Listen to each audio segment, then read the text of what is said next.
अस्सलामु अलैकुम। मैं हूँ सायमा इसहाक। आलमी अदब से एक अमरीकी अदीब शेरन फॉस्टर का अफसाना लेकर हाजिर हुई हूँ, जिसका तर्जुमा किया है अबुल फरा हुमायूं ने।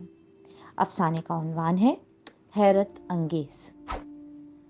ये बेतकल्लुफ दोस्तों की एक महफिल थी। राबी ने कहा, मैं पिछले इतवार को फ्रेड और सुजैन का मेहमान था। उन्होंने मेरी बड़ी पुरतकल्लुफ दावत की थी, लेकिन मैं ख़ास तौर पर उनके कुत्ते से बेहद मुतासर हुआ। बहुत ही ज़ीरक और ज़हीन कुत्ता था। शायद तुम ठीक कहते हो, आर्थर दूसरा जाम भरते हुए बोला। बाज़ कुत्ते काफ़ी तेज़ तर्रार होते हैं। अब ज़रा मेरे कुत्ते को देखो, वो अपने पिछले 2 पैरों पर 40 फीट तक चल सकता है। तुम लोगों ने मेरे बूढ़े लेब्राडोर मांगोल को तो देखा होगा। फ्लोरा भी किसी से पीछे नहीं रहना चाहती थी। मेरे पास आज तक जितने कुत्ते आए हैं, उनमें सबसे आला दिमाग उसी का था। वो इतना ज़हीन था कि लोगों ने उसका नाम आइंस्टाइन रख दिया था, अगरचे हम लोग उसे जापू के नाम से पुकारा करते थे। लेकिन तुम्हारे कुत्ते में क्या खूबी थी? राबी ने सवाल किया। मैं शर्त लगाने को तैयार हूं कि तुम्हारा कुत्ता फ्रेड और सुजैन के कुत्ते से बेहतर नहीं होगा। उसे तो किसी सर्कस में काम करना चाहिए था। हमारे कुत्ते जापू में जो खूबियां थीं, वो मुश्किल ही से किसी और कुत्ते में मिलेंगी। फ्लोरा का शौहर विलियम अपने कुत्ते की हतक बर्दाश्त न कर सका। उसने कहा, वो इंसानी बातें अच्छी तरह समझ लेता था। मैं तुम्हें एक मिसाल से समझाता हूँ। एक दिन मैं अपनी बीवी फ्लोरा से बातें कर रहा था। मुझे कुछ थकावट और सर्दी महसूस हो रही थी। मैंने फ्लोरा से कहा कि अगर मैं थका हुआ ना होता तो ऊपर जाकर एक कंबल ले आता।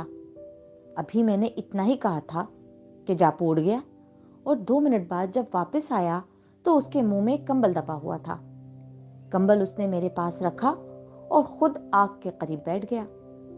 राबी ने बेयकीनी से विलियम की तरफ देखा और बोला, क्या तुम समझते हो कि मैं इस मुबालगे पर यकीन कर लूंगा?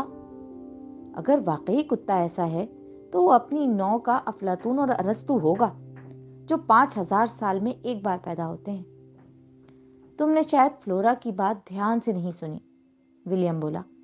मैंने कहा था कि लोग उसे आइंस्टाइन कहते हैं। अभी जो मैंने कंबल वाला वाकया बयान किया, वो कुछ भी नहीं। वो दफ्तर का काम भी किया करता था।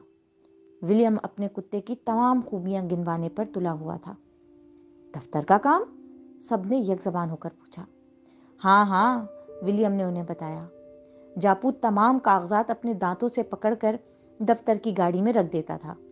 फिर वो गाड़ी को धक्का देकर लेटर बक्स के पास ले जाता और तमाम कागजात उसमें डाल देता। और इस पर बस नहीं, बल्कि तमाम लोग दम बखुद थे। विलियम बिला तकान अपने कुत्ते के कमालात बयान किए जा रहा था। उसने कहा, जापू तो मेरे कारोबार और लेन देन में भी हिस्सा लेने लगा था। जब कोई एजेंट तिजारती बातचीत के लिए मेरे दफ्तर आता तो जापू फर्श पर लेटकर हमारी बातें गौर से सुनने लगता।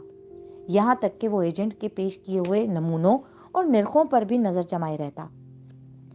अगर कोई सौदा मेरे लिए फायदेमंद होता तो उसकी दुम हिलने लगती, लेकिन उसमें नुकसान नजर आता तो वो मेरी तरफ देखकर जोर जोर से भौंकने लगता। उसकी छठी हिस्स ने मुझे कभी किसी नुकसान से दो चार नहीं होने दिया। लोग अंगुश्त बदुंदा एक हैरत अंगेज दास्तान सुनते रहे। विलियम बोलता चला गया, और इसी पर बस नहीं, 1-2 माह के अंदर वो ग्राहकों को सौदा देना भी सीख गया था। उसकी सूरत ये थी कि मैं और फ्लोरा एक शाम पहले मुख्तलिफ अशिया लिफाफों में पैक कर देते और उस पर कीमत लिख देते। वो कीमत लेकर मतलूबा पैकेट ग्राहक के हवाले कर देता। इस तरह हमारी खासी मेहनत बच जाती। मैं और फ्लोरा बैठे गपशप करते रहते और जापू ग्राहकों को निमटता रहता। जो कि कुत्ते को तनख्वाह या उजरत नहीं देनी पड़ती थी, इसलिए हम डबल मुनाफे में थे। और वो इस तरह के बहुत से ग्राहक खरीदारी से ज्यादा सिर्फ कुत्ते को काम करते हुए देखने के शौक में हमारे स्टोर में आने लगे थे। जरा ठहरो, राबी ने कता कलाम करते हुए कहा। अगर तुम्हारा कुत्ता इतना ही अजीबोगरीब था तो उसकी कोई खबर रेडियो, टीवी या प्रेस में क्यों नहीं आई? हालांकि इब्लाग आमा वाले तो ऐसी खबरों को खुसूसी जगह देते हैं। विलियम ने बर्जिस्ता कहा, ابلاغ عامہ والے کسی کی خواہ پبلسٹی نہیں کرتے، اور پھر یہ اس وقت کی بات ہے جب ٹی وی اس ملک میں نہیں آیا تھا۔ پھر چند لمحوں کے بعد اس نے کہا، قصہ مختصر یہ کہ ہماری دکان بڑے مزے سے چل رہی تھی۔ آئنسٹائن سارا کام کرتا، گاہک سے رقم لیتا اور پیکٹ اس کے حوالے کر دیتا۔ اسے بچوں کے ہاتھ چاکلیٹ ٹافی بیچنے اور بڑوں کو سگریٹ پیش کرنے میں بڑا لطف ملتا تھا۔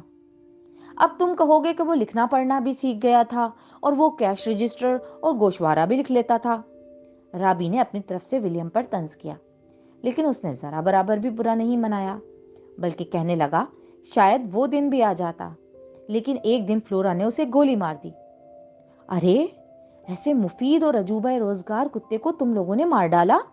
کیوں؟ رابی کا یہ سوال محفل کے تمام حاضرین کی جذبات کی ترجمانی کر رہا تھا۔ ولیم ایک لمحے خاموش رہا اور پھر بولا، بات یہ ہے کہ ایک دن فلورا نے اسے اپنی کانفیڈینشیل ڈائری پڑھتے ہوئے پکڑ لیا تھا۔